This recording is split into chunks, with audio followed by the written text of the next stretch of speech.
Making a little golden book to tell an adoptee's story. This was the first artefact I made, one of 3 ways I used to tell Cla's story. Cla had been found on a roadside in Thailand when she was about 12 months old, no parents or paperwork accompanying her. And eventually, after 5 years in an orphanage in the north of Thailand, she was adopted by a couple from Adelaide. The Little Golden Book, or LGB, tells part of her story from the time she was found to arriving at the Udon Thani Home for Girls. As a kid, I owned a stack of LGBs and I recalled my favourite titles. I set about writing the text for this LGB before attempting to draw and colour the illustrations. I searched titles and I found one I considered perfect. It was called When You Were a Baby. I ordered it from an eBay site, intending to replace the original book's pages with my pages. Segmenting the text into 8 sections over 16 pages, I drew and painted the images. The LGB presented some technical difficulties because I needed to fit my original images into the 160mm by 200mm cover. If I'd thought this through at the outset, I would have realised that using my original pages was never going to work, as painting onto watercolour paper, despite hours of pressing under flat, heavy books, still left the pages bumpily uneven. In the end, I used software to scan and scale each page to the correct size. Then I added the text, then printed and rebound the pages into the original cover.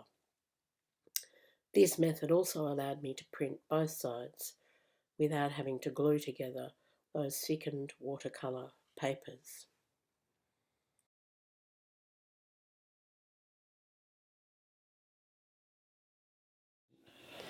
Constructing a triptych, voice in place, a fusion of objects, words and voices. This work, the last of the artefacts I constructed, serves to illustrate the overarching role the Church and the State played in adoptees' lives and the subsequent displacement, including my own, that occurred because of the social policies and pervading morality of the day. This work attempts to capture the brutality of infant adoption using discarded or found objects including string, wire, plastic dolls and timber offcuts. I used 6 shadow boxes that I purchased from a chain store and painted them black.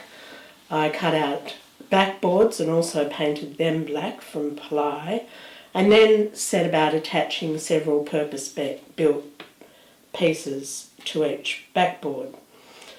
The 6 boxes in total measure 600mm high by 800mm wide and 100mm deep. On the left side of the triptych is a representation of the birthing of an abandoned child. I've used plaster and toy babies to create 3 wombs, each with a baby or babies in different positions prior to birth, and wire, newspaper and plaster to create a pregnant woman. Christianity themes the right side, where I've imitated the traditional nativity scene and added a scarlet woman, perhaps the whore of Babylon, or as was scribed on her forehead, Mystery, Babylon the Great, the mother of harlots and of the abominations of earth. That comes from the King James Version of the Bible's Book of Revelation 17:5. So this is looked down upon by a crucifix made of toy babies. The centrepiece is a ply and paint map of Australia with 10 toy babies glued to the map to represent the adoptees whose stories I'm telling. I included myself as one of the babies, all of whom have tags tied round their left ankle, one side of the tag showing the place where they were conceived and the other the place of birth. The circular canvas paints the story of my conception in or near Hobart in Tasmania, my mother's voyage to Melbourne, where I was born, and my next journey to a sheep farm at Apsley, near the South Australian border, with my new parents. This work is accompanied by an essay and a voice recording of my adoptee interviewees.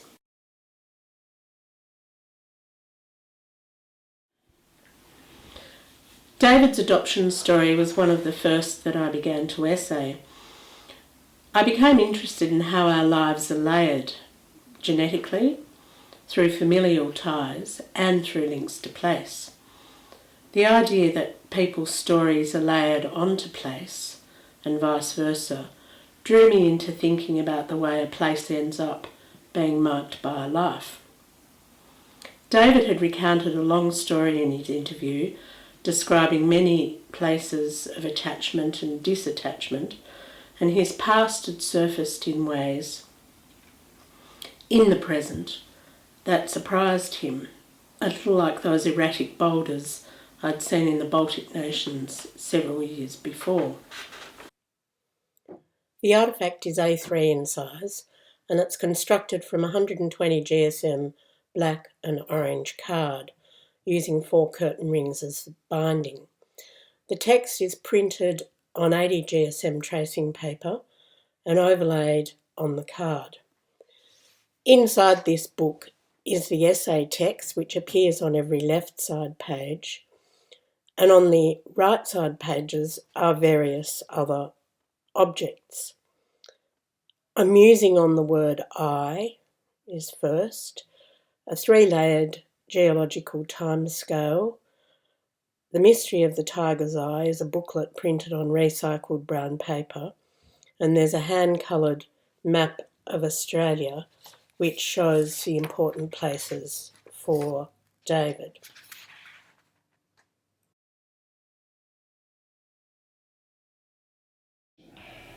Making a diorama. Diorama as illusion and illusion as essay. In making a diorama, I wanted to create a sense of illusion for a reader viewer as a replication of the illusory experience of adoption. Dioramas are used in museums of natural history in the hope that viewers will grow their understanding of an animal in its habitat by looking at a holistic view rather than just admiring a pretty picture. I adapted the diorama form to illustrate an adoptee's story so that the reader viewer may develop a broader understanding of the dislocation that occurs for adoptees. Many primary school students embark on diorama making either as a 3D tabletop model or as objects placed in lighted shoeboxes. I use modified versions of the latter approach, combining 3 shoeboxes and a smaller box to tell an adoptee's story that has its roots in the Scottish lowlands, the Queensland coast, and urban Sydney. Each box is accompanied by verbatim words from the adoptee's interview describing the significance of what's in the box. The intention is for the reader viewer to read the words before lifting the curtain to reveal the picture beneath. The first box I made used acrylic paper, various grades of cardboard, craft papers, cotton wool and battery-operated tea lights. I cut viewing holes in the top of the box and, viewing holes in the front of the box and 2 light wells in the top. The second box, the beach scene, is made using acrylic paint, cardboard, packing foam and sand. And the third box, which shows the suburban house and the 2 children out the front, uses acrylic paint, cardboard, craft sticks and a china ornament of a dog. The fourth box, the smallest one, shows the baby newly adopted in her cot and uses acrylic paint, a cutout from a children's book, craft paper, cardboard and a piece of cotton crochet.